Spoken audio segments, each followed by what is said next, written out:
What is the Badlands? Explain those Badlands. That's a hell of a name.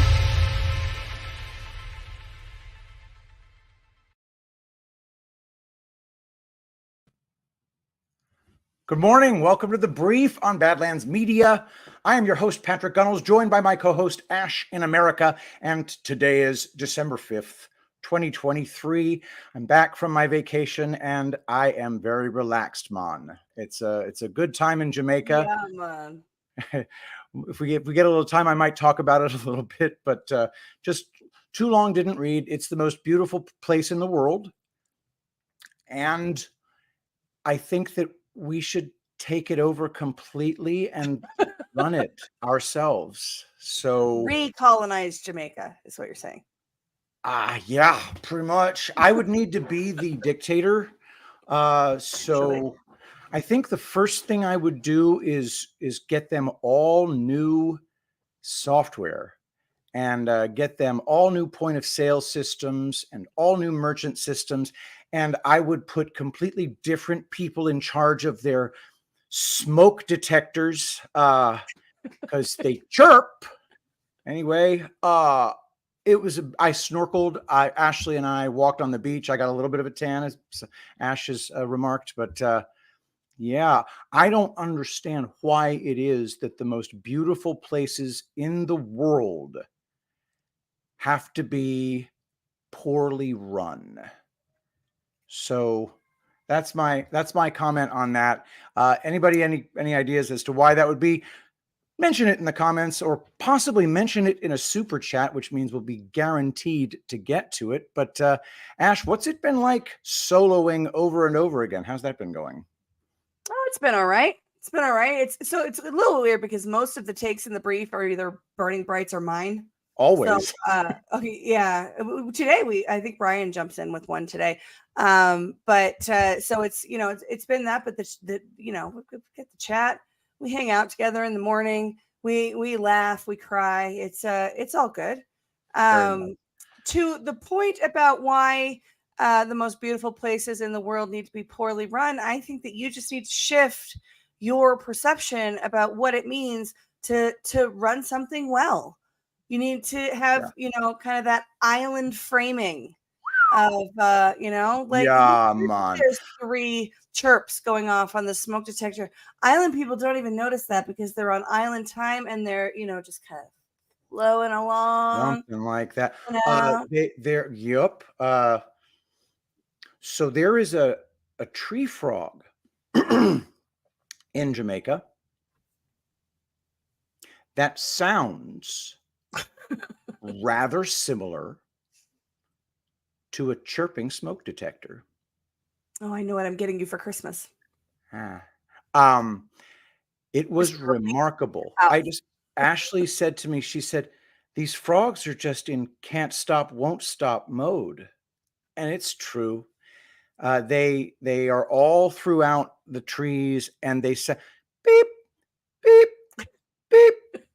And it's a tree frog. I actually checked online. I got an audio of what they sound like. Yep, that's a freaking tree frog. When we first heard them, we said, there's an alarm going off. Where's this alarm? And then Ashley said, I think it's birds, maybe. It's like, no, there are no birds that sound like that. Nope. Tree frogs. Anyway. Yeah, the place is teeming with wildlife. Under the water with my snorkel and face mask, it's the most precious, beautiful place that can be imagined. The temperature never went above 86 and it never really went below 78. It's incredible. And I do look forward to going back, but I will be calling myself Caesar at that point. So anyway, what do you say we check out the brief, which I haven't even opened the Badlands news brief. That's how island mode I'm in right now. You're going to like this one. It's good. I've read it twice this morning and it's you're about to come out of island mode and right back. But here's one thing I do. You're in America now.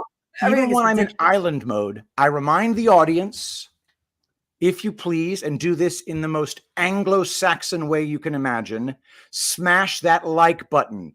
Smash it diligently. Smash it like you're on a timetable. All right, here we go. The brief, guys, from Burning Bright. First story. Israel risks strategic defeat if civilians aren't protected, Pentagon chief says. Secretary of Defense Lloyd Austin said Israel risks a strategic defeat if it does not work to protect Palestinian civilians in Gaza amid its war on militant group Hamas in the region. Quote, the center of gravity is the civilian population, and if you drive them into the arms of the enemy, you replace a tactical victory with a strategic defeat, Austin said in a speech at the Reagan National Defense Forum in Simi Valley, California on Saturday. The secretary added that he has personally pushed Israeli leaders to avoid civilian casualties, prevent violence to settlers in the West Bank. We will continue to press Israel to protect civilians and to ensure the robust flow of humanitarian aid, he added. His comments come as U.S. leaders become more vocal in warnings to Israel about the next phase of military operations in Gaza after a temporary truce expired Friday. The Biden administration has issued caution that a campaign in southern Gaza must be carried out more precisely than Israel did in the first leg of the war. The Pentagon chief emphasized that Israel has the duty to respond. Austin emphasized that Israel has the duty to respond to terrorist attacks, like the October 7th surprise attack on Israel by Hamas that left at least 1,200 Israelis dead, but he argued it is crucial for allies to work together to prevent civilian casualties, especially when the conflict is over the hill. Will be in about 30 years. Whatever. The conflict will go on as long as forever. I don't understand why we pay attention. Ash, why don't you give me your take? Because my take is furious. Is there anything more terrifying than the idea that Lloyd Austin might actually be affecting U.S. policy? No, I don't think he is. I think that that really solidified for me when he was like, I want to talk to my Chinese counterpart, and they're like, no. So I don't think he has any actual power. I think he's just, an actor in this thing, but he's a bumbling fool. Now, later in the brief, we're going to get to the latest with Ukraine.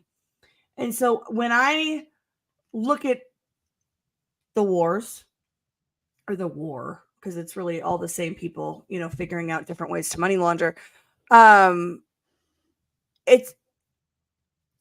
it's frustrating, but it's also, how like Burning Bright says, comfy, cozy. And so, and sometimes that's, a little irritating. I'm not going to lie. Okay. But I'm starting, I think it's probably irritating for me because I wasn't necessarily, understanding and it's at a war, like at the war level, right? Because of all the dead babies that we've been made to watch in this conflict, the made to watch. Baking oven baking babies. Well, it depends on which babies are we talking about. Are we talking about the ones that are getting blown up in the hospitals? Are we talking about the ones that are getting beheaded and set on fire? Like it's there's dead babies everywhere. Yeah, there's enough dead babies to go around, Patrick. Yeah, damn right. Right. And so like that it's been such an emotional, it's emotional blackmail. We're being emotionally blackmailed by the news media, by people like Lloyd Austin, over and over and over again. But as we see these things progress, and I'm kind of reacting more to the Ukraine story that we're going to get to, so it's probably sounding disjointed.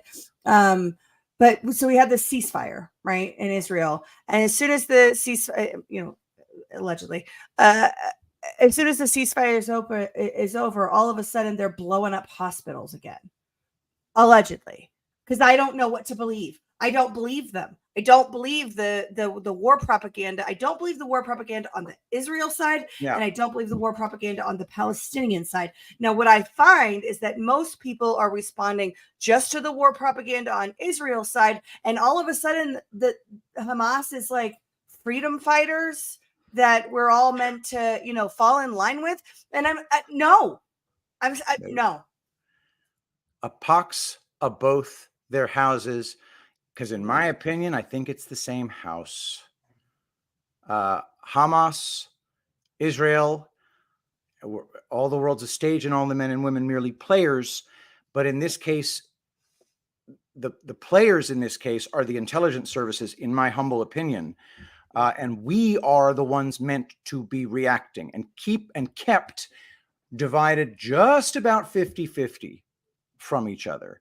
So as long as we're at each other's throats about which side is right, the intelligence services are doing their jobs. And I think that they're doing it so sophisticatedly that they don't really have to have all that much real bloodshed. They just have to print about real bloodshed online and in newspapers. I've been wrong before, but that's just the feeling that I get from this. And it is remarkable. Some of the best truthers in the world, whom I'm not going to talk about naming them, but some of the best truthers in the world genuinely believe all of the civilian casualty numbers presented by the Palestinian side in this conflict. Yeah, which is incredible. It is, and that's the thing that irritates me the most about this latest, war op, is that it is so emotional. Like, they tried to be this emotional with Ukraine. They really tried to get everybody all worked up about, Ukraine being invaded by Russia. And it turns out that the majority of Americans don't care. Right. Like, it's, it was okay. Well, there's Nazis there. No, but they're good Nazis. Okay. Now you're defending Nazis. Like, can we just move on? But this one started with dead babies. Right. And it's continued. The dead baby kind of rhetoric, the dead baby kind of emotional play has escalated every time we're talking. Every time there's a new move in this war, it's like now there's more dead babies. I think this is also indicative of what we're going to see with the next COVID op. Because in the first COVID op, the kids weren't affected. And they came along to the, we have to shut down the schools. We have to mask the kids. We have to mandate vaccines on kids way too late for most people. Because by the time, that push came hard at the kids, most of us were like, well, this is an op. Right? Like, this isn't what they're saying it is. And so this time around, there's this new Chinese pneumonia. I don't know if you've had a chance to catch up on that.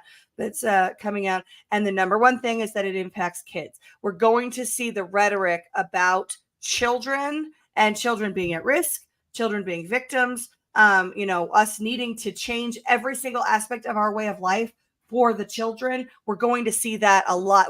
Guys, it's an election year. It is like, December 5th. So we've got 26 days until it is actually 2024. The shit's going to get crazy. So one of the reasons why the PSYOP of COVID the first time was easier than it would be to do what you're describing is because old people are going to die anyway. Yeah. So you can just tack on COVID to the death of an old person and your statistics can work. Yeah. Little kids don't die like old people die. So they're going to have to make up a bunch of dead kids. Yeah. The problem is that presents a problem when people start noticing that the dead kids aren't, in the narrow sense, real. And this is the part that kind of scares me a little bit. And I'm really, really counting on the moms of this country to just sack up and be smart. One of the things that they can do is murder you in the hospital. Now, if I just I'm going to put myself in the shoes of a Rockefeller doctor who's protecting his paycheck and is in $300,000 of debt. Okay. I am going to be much more likely to murder an old person with midazolam than I am going to be willing to murder a 9-year-old girl with a ventilator. I think I am much more likely to say no to killing a kid. And so their tactic of murdering people in the hospitals wouldn't work nearly as well with kids, because even the soulless bureaucrats might revolt at that point. So how do you make it about kids is what I'm curious about. Yeah, and they're certainly trying. And now, so I have a lot of friends that are nurses. My husband's whole family is nurses, and then my best friend's a nurse, all this kind of stuff. Nurses are super opinionated about what the doctors are deciding about all the things, right? Now, they usually keep their mouths shut when they're in a chain of command kind of situation, and they do, what they're supposed to do in the house. You're not so like ventilators, right? You got a lot of people that were put on ventilators and a lot of people that were bought in to ventilators being the answer to treating COVID. Now, there was a lot of nurses that were like, I don't think this is working. Like, I don't think this is a great idea. I don't think we should be doing this. But they were still doing it because they were in the chain of command. That was the protocol. And there's always that, little doubt of like, well, maybe there's something about this novel virus that I don't know, right? It's not going to work with kids, as you said. If they're going after this in a way, it's unfortunate that people don't care if old people die, right? But They've had their time. I mean, it's a perfectly logical thing to say, okay, this person's 86. They had a good run. I am $300,000 in debt. Got to murder them. No problem. There was a ton of that going on. These doctors, no offense, doctors, most of you lack souls. So we know that now. So, oh my gosh, these are heroes, Patrick. These people are heroes. They're heroes. heroes. I remember there was some British nurse who made a comment. She was speaking out. I think she was English, and she was saying, all these people are applauding us now. When they find out what we've done, they're going to hang us. I was at a very Christian private school attending a chili cook-off for my nephew's school, and I was sitting next to a very young, pretty young girl nurse. She must have been like 29 or something like that, and she was a nurse in the COVID time. And we were talking about it, and we talked about remdesivir and this, that, and the other, and people dying. And every time the topic of remdesivir was brought up, she said, we always informed them what the risks of remdesivir were. And they always said, yes, they wanted remdesivir. I was just doing what I was told. And over again, this mantra of, I was just doing what I was told. I got a paycheck. I was doing my job, blah, blah, blah, blah, blah. And I started saying early on, I said, after I started hearing that, this whole, I killed all those people because I needed the money defense is just not as strong as you think it is. Well, morally, no. But I think it's very common in communism, right? Think about Chernobyl, right? How much of it was how much of what we see in a communist situation, which I posit we are in, I think we're not calling it communism. I think everybody wants to pretend like these academic definitions of totalitarianism are what matters and not what we see presenting in the world and in the society around us. But when you see that it is really, I'm afraid to speak up. I'm afraid to, I see people doing things that are immoral, but they're my superiors in this party hierarchy. And if I say something, then I'm going to lose my job. I'm going to get canceled. I'm going to be, potentially, depending on what the severity of the thing is, potentially lose my life. Right. That is the reality of where we are. I think it got worse in COVID. I think that we see not nearly enough people waking up as the war machine is rate. I mean, this war, we had a 4-year pause on the war machine, humming and then it was like Trump, they stole his election and boom, we're at war again, and that's what we it's what we see still inside of that system that are willing to speak up. Absolutely. I've been gone for a few days, so I just wanted to remind everybody that we're trying to get to about 20% of you hitting that like button. Right now, I see 2,500 of you watching and only 320 of you smashed that like. If we could get up to 500, that'd be absolutely fantastic. So let's see what we can do. Also, while we watch the exquisite video production of our friends over at a company we call MyPillow. We're having our biggest Christmas sale ever. You get our brand new 6-piece My Towels for only $29.98. Or rejuvenate your bed with a MyPillow mattress topper as low as $99.99. Or how about MyPillow bed sheets for as low as $24.98? There's something for everyone. Duvets, quilts, down comforters, body pillows, bolster pillows, and so much more. Well, I know MyPillow products make for the perfect Christmas gifts, so I'm going to extend my money-back guarantee until March 1st, 2024. So go to MyPillow.com now or call the number on your screen. Use your promo code to get huge discounts on all MyPillow products. For example, you get our 6-piece towels for only $29.98. Or get your very own MyPillow bed sheets for as low as $24.98. It's our biggest Christmas sale ever. Get all your shopping done now while quantities last.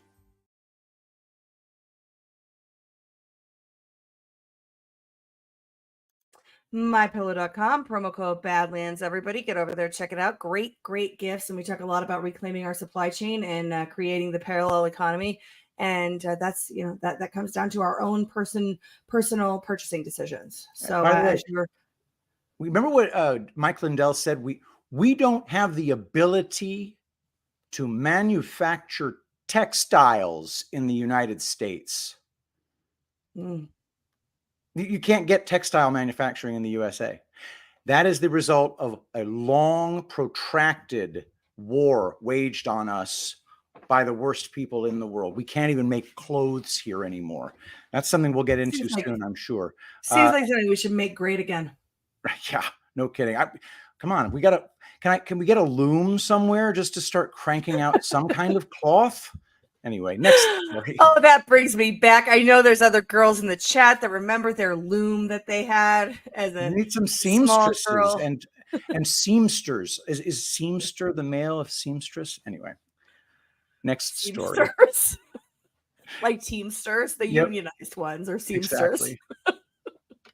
New York GOP politicians claim smoking gun in alleged migrant voter fraud scam. Representative Nicole Maliotakis, Republican of New York, on Sunday accused New York City of trying to stack voter rolls by trying to illegally register migrants housed at a Staten Island shelter to cast ballots in the upcoming elections. Maliotakis, joined by 4 other Staten Island Republicans, claimed a city contract with a nonprofit hired to run the shelter includes a stipulation that voter registration forms are to be distributed to asylum seekers staying there, which they called both unlawful and underhanded. Quote, on page 50 of this contract, there is an entire section dedicated to voter registration, the Congresswoman said at a press conference near the former Island Shore Senior Residence's, now a migrant shelter. We believe this is the smoking gun that proves what we've been saying all along, that the city intends to register non-citizens to vote, end quote.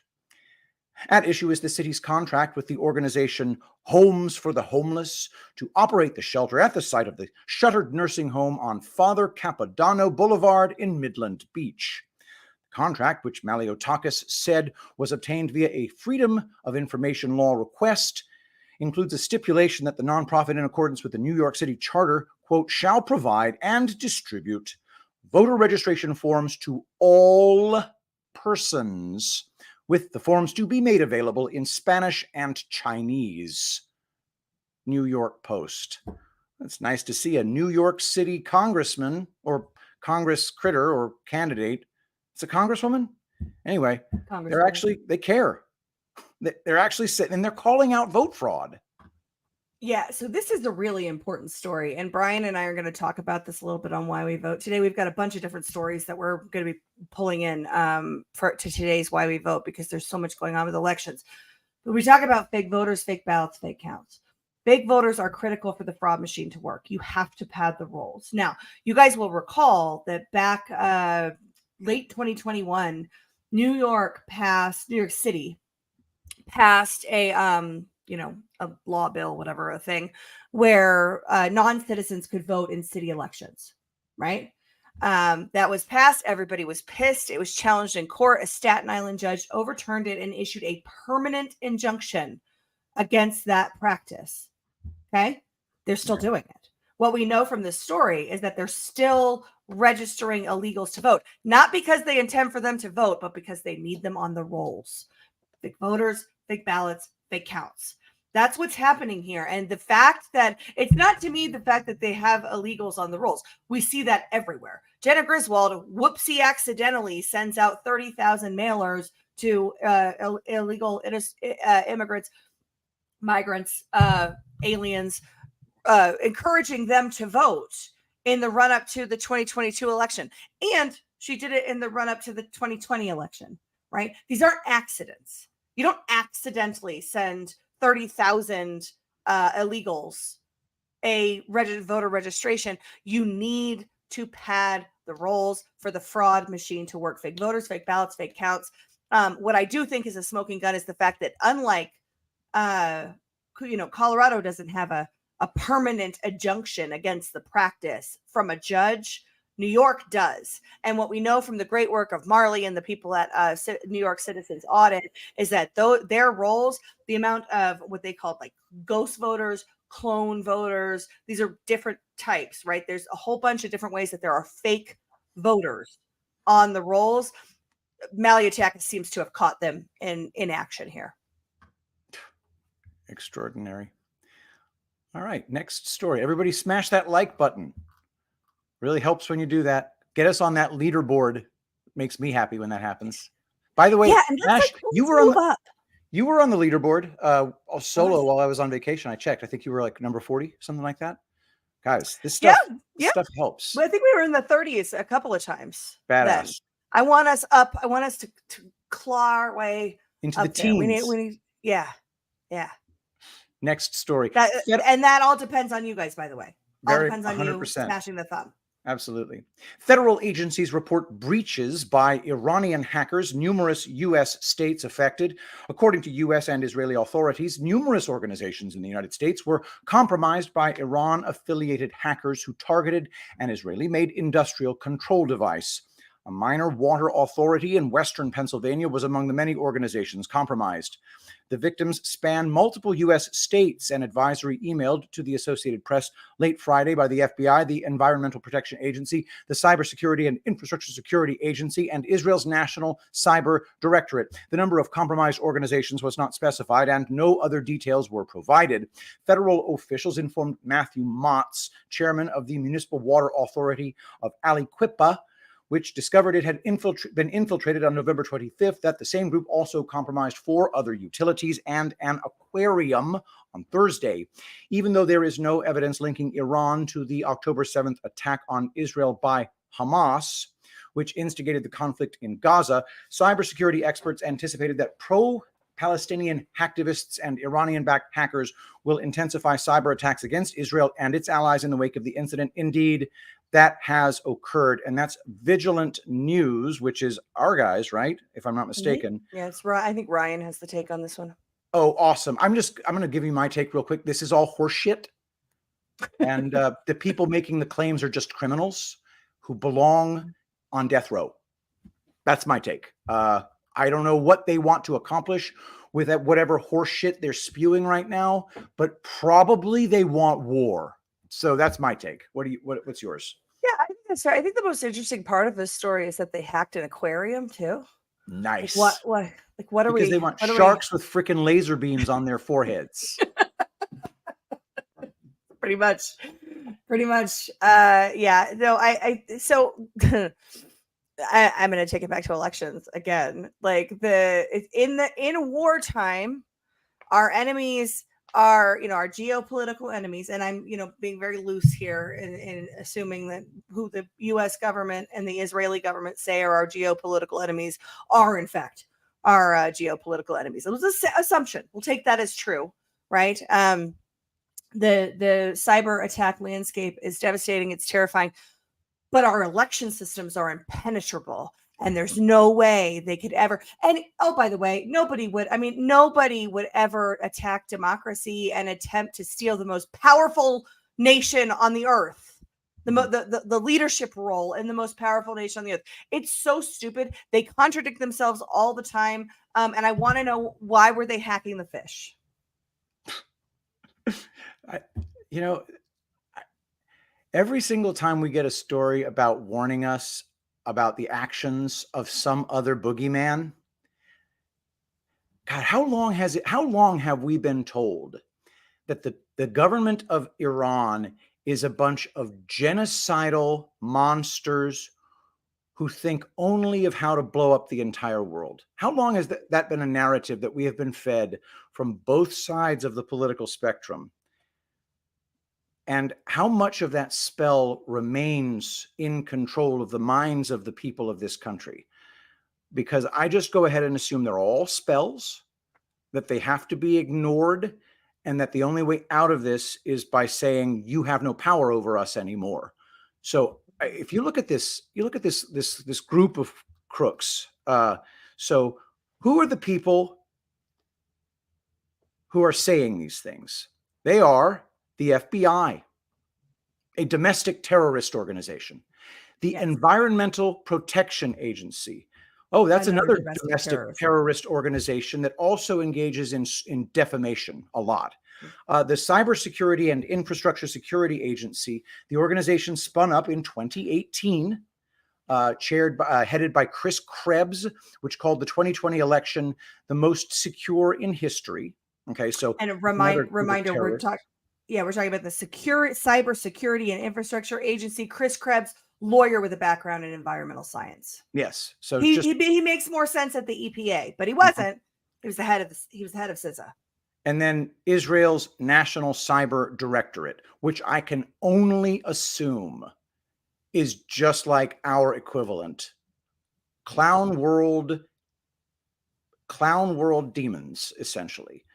Yeah. And I mean, so all of this has to be a lie. They are incapable of telling the truth.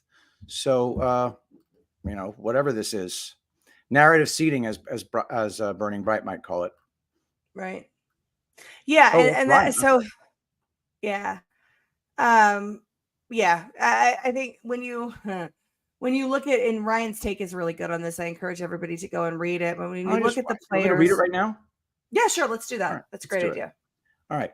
This is the perfect case study in narrative seeding. Maybe it's true that this is some sort of naturally occurring cyber attack, but I'm a natural doubter. In particular, I am a doubter of the mainstream narrative on just about anything.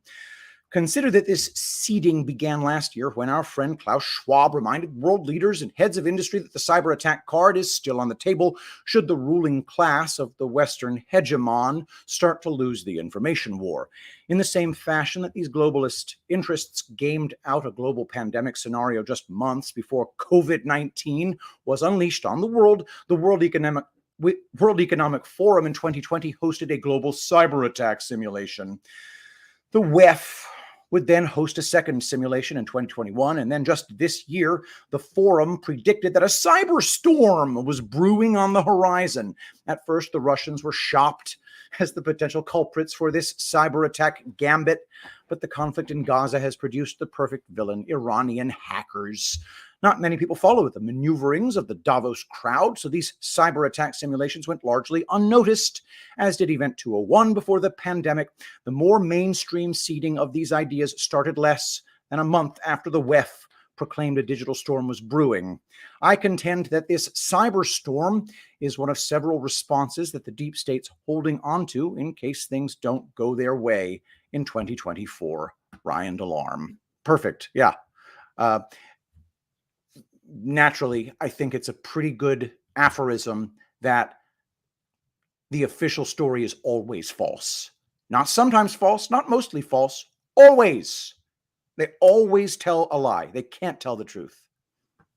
Yeah, so I think we covered on the brief back when it broke that they were doing cyber, I can't remember the name of it, the cyber simulations that they were doing, just like Event 201. And it's really it's super lucky how prophetic these guys are, right? They say that something is potentially going to happen and we need to simulate it. We need to do a tabletop exercise. We need to figure out how we would respond should this thing happen. And then, it's so good that we did that, because then the thing happened and we know exactly how to respond over and over and over again.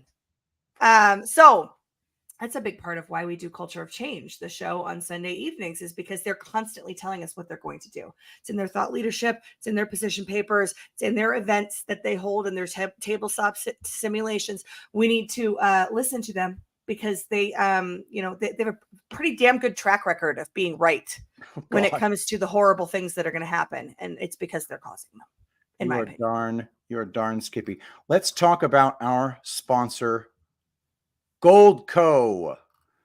Let's talk about Goldco because, my gosh, it's the right time to talk about Goldco. If you watch this show, you know how we feel about our government and our financial system. It's no secret that we're believers in diversifying your money with precious metals like gold and silver. But when it comes to buying precious metals, you need the right company in your corner. That's why we've partnered with the top-rated precious metals company, Goldco. Goldco has helped people like you and me place over $1 billion in gold and silver and have earned their reputation through honesty, professionalism, and thousands of 5-star reviews. With a Better Business Bureau A+ rating, their track record speaks for itself.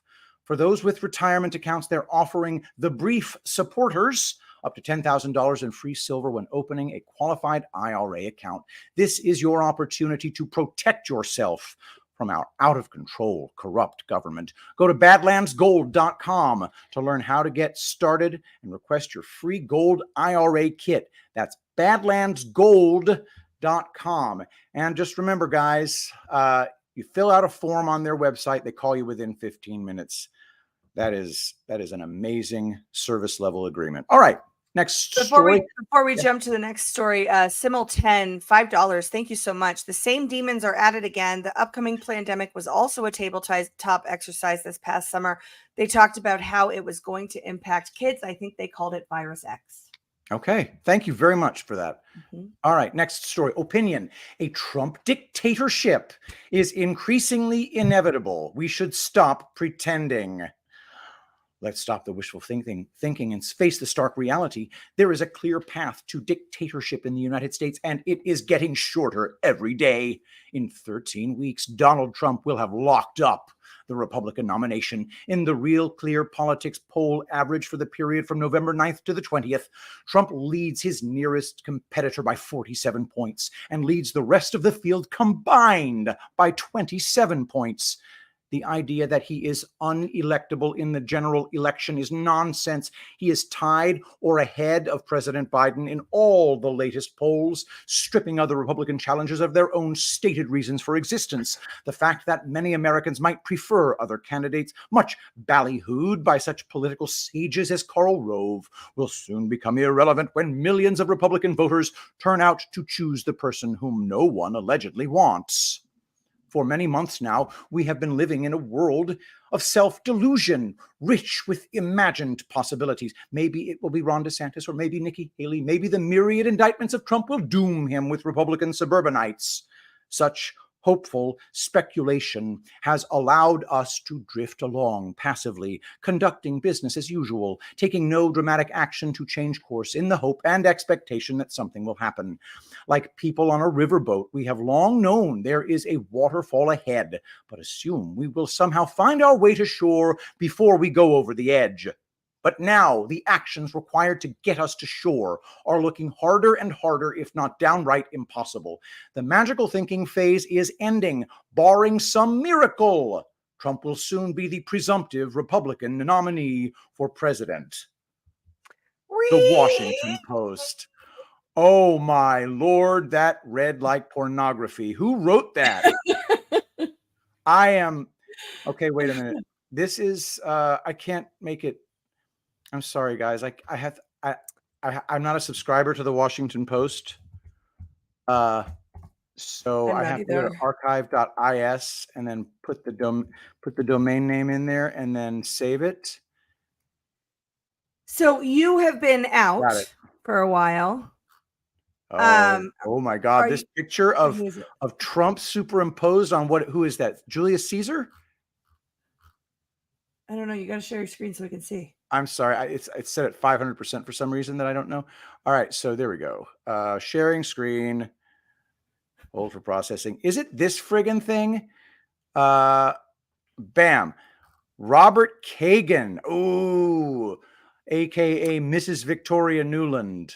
Yes, correct. Yeah. This is so It's exciting. Victoria Newland's husband. Oh my gosh. This is Yeah, they're freaking out. So you have been out of the country on island time. yeah. Are you familiar with the CTIL files? Now I saw John talking about CTIL files, and I know that Michael Schellenberger did the YouTube file on it. What does CTIL stand for? I couldn't figure that out. Oh, it's Center for something League. They call themselves a league. Of And extraordinary gentlemen. yeah, no, of radical psychopaths. So remember here, you know what? This is the best way to do this. I'm gonna send you a link in the private chat. I think we only have, if I'm not mistaken, one more story before the bonus items. Sweet. Okay. So if you would play this video, it's relatively short. Let's see, let's see how long this video is. It is like 3 minutes and 40 seconds. Let's watch it. Let's do it. Yeah, this will give you an overview of what the CTIL files are have revealed. And as we watch this video, everybody remember that Newsweek article about the cabal that saved the election, right? You guys remember that when they came out and it basically admitted to every, we had to fortify it, right? Exactly. These people see Trump as an existential threat. They don't see him as a political candidate on the other side of the aisle. They see him, as Kagan, showed, as a potential dictator who must be stopped at all costs. Watch this. Here we go. Absolutely right. In order for misinformation to work, it's got to be 95% or better true. The reason is that if it's wholly false or mostly false, it's very easy to identify as false. And so it's got to be mostly true and just false enough that you're likely to believe it. Yeah, I mean, you're not trying to get people to believe lies most of the time. Most of the time, you're trying to change their belief sets. And in fact, really deeper than that, you're trying to shift their internal narrative slightly, or at least use their internal narratives. Important point is that different audiences are going to require different methods of delivery and different messages, and that's because they've got these pre-existing social and cognitive biases. So you certainly, if you talk to the average Chinese citizen, they absolutely believe that the Great Firewall of China is not there for censorship. They believe that it's there because the People's Republic of China and the Chinese Communist Party want to protect their citizenry, and they absolutely believe that's a good thing. If the U.S. government tried to sell that narrative, we would absolutely lose our minds and say, no, this is a violation of our First Amendment rights. So the in-group and out-group messaging have to be often different. Forces. And what was the nature of that hanging out and interaction? I wear two hats, and I mentioned the one hat is the director of the Donovan Group, which is the military director of the Donovan Group, which is that future studies and think tank. In my other hat, I'm what they call an innovation officer. I'm one of two innovation officers at SoftWorks, which is a completely unclassified 501c3 nonprofit that's funded by U.S. Special Operations Command. And that's so that we can get after non-traditional problems and non-traditional tactics and work with non-traditional partners. And so that allows us to get into one room. SJ is a data scientist and maybe somebody from one of the social media companies and maybe a few special forces operators and some folks from Department of Homeland Security, and talk in a non-attribution open environment in an unclassified way so that we can collaborate better, more freely, and really start to change the way that we address some of these issues without worrying so much about the, and if you pardon the expression, cultural China. And this point, the things that you're shutting down are human networks. You're poisoning human networks. You're affecting individual humans. So it's carried on the internet, but it's very much about the wetware, about the people. There is a long tradition of humans being part of the attacks in InfoSec, of social engineering. So you will attack the humans to get out the systems. This is attacking the systems to get at the humans. And there's recently a bit of a framework that multiple disciplines can use. Department of Homeland Security has helped stand up this Information Sharing and Analysis Organization, or ISAO. There's a recognition that there's more to ones and zeros, that there is a social aspect to this. And we've received very positive responses. We've gone around and talked about this thing is going on. There's been really very little pushback. And there's been no pushback on, we really need to address it. So you're muted. You're muted. These people need to be put in interrogation rooms. Yeah. We need to find out through enhanced techniques who they're working for. And then whoever they're working for, we need to put them in interrogation rooms. We need to trade. These people are close to the top. Yeah. These are the people who are trying to manipulate the world. That woman that's speaking, the British woman, that's Sarah Jane Terp, S.J. Terp, and she Spell that claims last name? T-E-R-P. Thanks. John was talking about this yesterday with Roger Stone and has brought it up several times. She claims to have been in the room in January of 2017 when Obama said we need to build this, and then she went about building it. And the research that Taibbi and Schellenberger have done is great, but when you look at the frameworks that they have, so we went, Paul and I went through this on Sunday on Culture of Change for about 2.5 hours. We started early to get through all of it, which is why I don't know why I blanked on Cyber Threat Intelligence League, but that's what it stands for. They call themselves the League. Or actually, I think we call them the League. They believe that they're saving the world. I also sent you that link of the secret history of the shadow campaign that saved the 2020 election. It wasn't Newsweek, it was Time. Hat tip Liberty Lion for dropping that in the chat. They call themselves a cabal, right? These people believe that they are protecting, fortifying democracy by engaging in wide-scale election fraud or election interference at minimum. And that Terp person is foreign, and she's running it. The other guy, the one that's like, I wear 2 hats, and I'm what they call an innovation officer, that guy is a useful idiot that I would imagine is going to be thrown under the bus. Not that's fine. I would like to talk real briefly. Yeah. No, go ahead.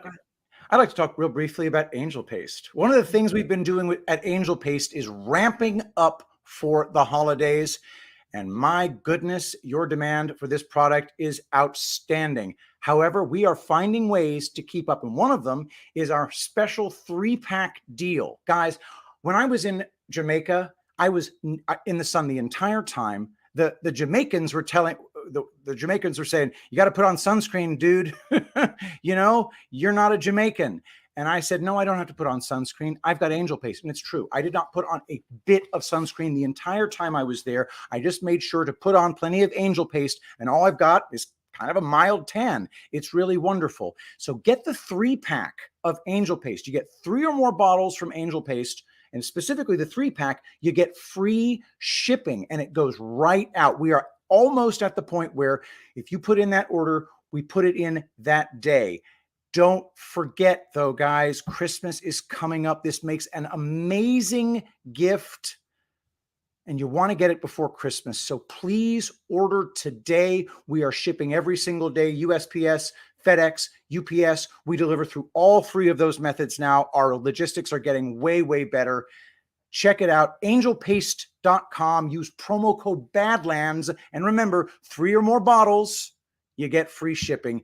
Angel Paste, your skin will drink it up. We are just seeing amazing results from this product. It's a real lifesaver. Yeah, I now have a husband who asks for lotion, which is something my husband and I've been married for 21 years. Never in a million years thought that I could actually get him to moisturize his skin, but he's fully on board now because it was like it was like I talked about before when I had the skin ulcer. It's like one treatment and it was like significantly better. 2 treatments and it was gone. Right. It was the same kind of thing for my husband when he finally allowed me to do the Angel Paste treatment on his head. where he's, getting it all in his hair and, deep down into that scalp, massaging it in there and then making him sit there and leave it on. And then we washed his hair and then he's like, wait a second, what? Like, my hair is soft, but also like all the redness he's got seborrhea. So all the redness is gone, all the things. It's good stuff. It's magic. He's like, what is in there? Magic. Yeah, it is so awesome. By the way, in the chat, yes, I did switch from a topic directly to an ad because we are running out of time and I realized it. So yeah, it is a little bit of a weird segue. Not all my segues are going to be gold, but yeah, it happens from time to time. All right, next story. We do guys. have to hit the Hillary Clinton story, though. Hillary Clinton claims... You're not screen sharing. Oh, here we go. All right, Hillary Clinton claims... There we go. Hillary Clinton claims extreme heat has killed 500,000 people. Hillary Clinton told the COP28 conference that, quote, extreme heat has killed 500 million people.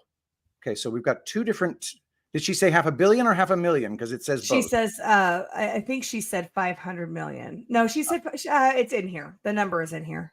All right. Says. Most of them women and girls, but failed to cite any actual source. We're seeing and beginning to pay attention and to count and record the deaths that are related to climate. And by far the biggest killer is extreme heat.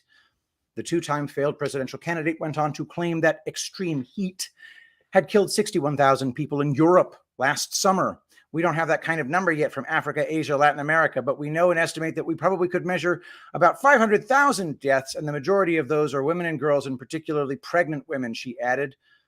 Source, Modernity News. And then the take is like, get ready for climate lockdowns. Oh, that's you. Yeah, it's my take. It's my take. Yeah. So you know how in like WWE they have like the names, the Punisher and I think that the person who does all the suicides on behalf of Hillary Clinton is called Extreme Heat.